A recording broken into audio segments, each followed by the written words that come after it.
आज हम रक्त से संबंधित कुछ महत्वपूर्ण प्रश्नों पर नजर डालते हैं। हमारा पहला प्रश्न है, रक्त कैसा ऊतक है? तो रक्त एक तरल संयोजी ऊतक है। इसे तरल संयोजी ऊतक इसलिए कहते हैं क्योंकि ये शरीर के विभिन्न अंगों और ऊतकों को ऑक्सीजन, हार्मोन और पोषक तत्वों से जोड़ने का कार्य करता है। अगला प्रश्न है, रक्त का निर्माण किन कोशिकाओं से होता है? तो इसका उत्तर है, बोन मैरो में पाई जाने वाली स्टेम सेल में इनका निर्माण होता है। अगला प्रश्न है, रक्त का पीएच मान कितना होता है? तो रक्त का पीएच मान 7.4 होता है, जिससे पता चलता है कि रक्त की प्रकृति क्षारीय होती है। अगला प्रश्न है, मानव शरीर में कितने प्रतिशत रक्त पाए जाते हैं? तो इसका उत्तर है, मानव शरीर के वजन का 7%। अगला प्रश्न है, एक सामान्य व्यक्ति में कितना लीटर रक्त पाया जाता है? इसका उत्तर है 5 से 6 लीटर। अगला प्रश्न है, रक्त के कार्य। तो रक्त का पहला कार्य है भोजन और ऑक्सीजन को कोशिकाओं तक पहुंचाना। इसका दूसरा कार्य है कार्बन डाइऑक्साइड और अमोनिया जैसे विषाक्त पदार्थ को शरीर से बाहर निकालना। इसका तीसरा कार्य है शरीर के तापमान को बनाए रखना। हमारा अगला प्रश्न है, रक्त के भाग। तो रक्त के 4 भाग हैं, जिनमें प्लाज्मा, आरबीसी, डब्ल्यूबीसी और प्लेटलेट्स पाया जाता है, जिसमें से 55% प्लाज्मा और 45% में आरबीसी, डब्ल्यूबीसी और प्लेटलेट्स पाया जाता है। प्लाज्मा का रंग पीला होता है। इसका पीला रंग बिलीरुबिन के कारण होता है। इससे एक प्रश्न आता है, रक्त से जब आरबीसी को निकाल दिया जाता है तो जो शेष भाग बचता है वो प्लाज्मा कहलाता है। इसी प्लाज्मा से जब फाइब्रोनोजिन प्रोटीन को निकाल दिया जाता है तो शेष भाग बचता है, उसे सीरम कहते हैं। हमारा अगला प्रश्न है, रक्त के समूह। तो रक्त के 4 समूह हैं, ए, बी, ए बी और ओ। हमारा अगला प्रश्न है, रक्त समूह के खोजकर्ता। तो रक्त समूह के खोजकर्ता लैंडस्टीनर हैं। हमारा अगला प्रश्न है, किस रक्त समूह में एंटीजन नहीं पाया जाता है? तो रक्त समूह ओ में एंटीजन नहीं पाया जाता है। अब एंटीजन हम क्या होता है? तो एंटीजन हमारे शरीर में पाया जाने वाला एक प्रकार का प्रोटीन होता है। यहाँ से एक प्रश्न बनता है कि कौन सा रक्त समूह सर्वदाता रक्त समूह होता है? तो सर्वदाता रक्त समूह ओ होता है।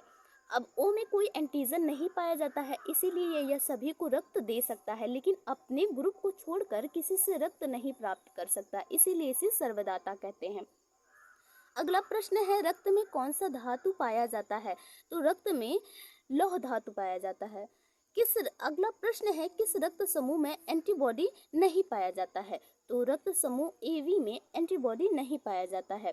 अब एंटीबॉडी क्या होता है? तो एंटीबॉडी हमारे शरीर में पाए जाने वाले तरल पदार्थ होते हैं जो बैक्टीरिया और वायरस की पहचान करते हैं और उन्हें बेअसर करते हैं। अब यहाँ एक प्रश्न बनता है कि कौन सा ग्रुप रक्त समूह सर्वग्राही होता है? तो एबी रक्त समूह सर्वग्राही होता है। प्रश्न बनता है कि कौन सा रक्त समूह सर्वदाता रक्त समूह होता है? तो सर्वदाता रक्त समूह ओ होता है। अब ओ में कोई एंटीजन नहीं पाया जाता है, इसीलिए यह सभी को रक्त दे सकता है, लेकिन अपने ग्रुप को छोड़कर किसी से रक्त नहीं प्राप्त कर सकता, इसीलिए इसे सर्वदाता कहते हैं। अगला प्रश्न है, रक्त में कौन सा धातु पाया जाता है? तो रक्त में लौह धातु पाया जाता है। अगला प्रश्न है, किस रक्त समूह में एंटीबॉडी नहीं पाया जाता है? तो रक्त समूह एवी में एंटीबॉडी नहीं पाया जाता है। अब एंटीबॉडी क्या होता है? तो एंटीबॉडी हमारे शरीर में पाए जाने वाले तरल पदार्थ होते हैं जो बैक्टीरिया और वायरस की पहचान करते हैं और उन्हें बेअसर करते हैं। अब यहाँ एक प्रश्न बनता है कि कौन सा ग्रुप रक्त समूह सर्वग्राही होता है? तो एबी रक्त समूह सर्वग्राही होता है।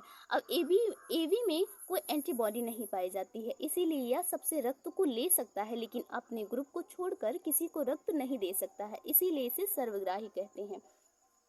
अगला प्रश्न है, रक्त का थक्का जमाने वाला प्रोटीन कौन सा है? तो इसका उत्तर है फाइब्रोनोजन प्रोटीन। यहाँ अगर विटामिन की बात की जाए कि रक्त का थक्का जमाने में कौन सा विटामिन सहायक होता है, तो विटामिन के होता है।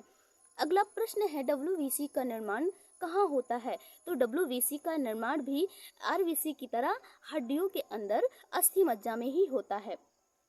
अब देखते हैं रक्त में आरबीसी और डब्ल्यूबीसी का अनुपात कितना होता है? तो आरबीसी और डब्ल्यूबीसी का अनुपात 600:1 होता है। अगला प्रश्न है प्लेटलेट्स का जीवन काल कितना होता है? तो प्लेटलेट्स का जीवन काल 8 से 10 दिन होता है। अगला प्रश्न है आरबीसी का जीवन काल कितना होता है? तो आरबीसी का जीवन काल 120 दिन होता है। अगला प्रश्न है डब्ल्यूबीसी का जीवन काल कितना होता है? तो डब्ल्यूबीसी का जीवन काल 13 से 20 दिन होता है।